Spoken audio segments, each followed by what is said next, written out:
శ్రీ నారా చంద్రబాబు నాయుడు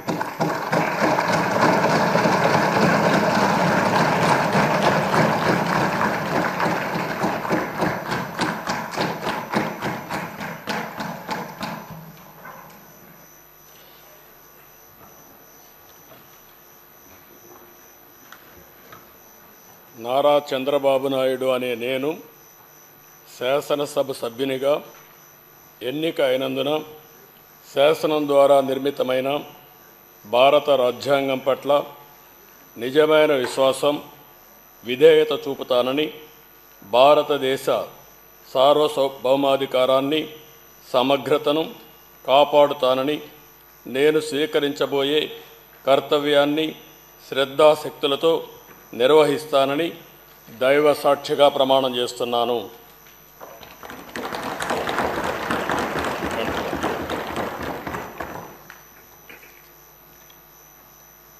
ఆంధ్రప్రదేశ్ శాసనసభ సభ్యుడైన నారా చంద్రబాబు నాయుడు అనే నేను సభ నియమాలకు కట్టుబడి ఉంటానని, వాటిని అనుసరిస్తానని, సభా మర్యాదలను పాటిస్తానని, సాంప్రదాయాలను గౌరవిస్తానని దైవ సాక్షిగా ప్రమాణం చేస్తున్నాను.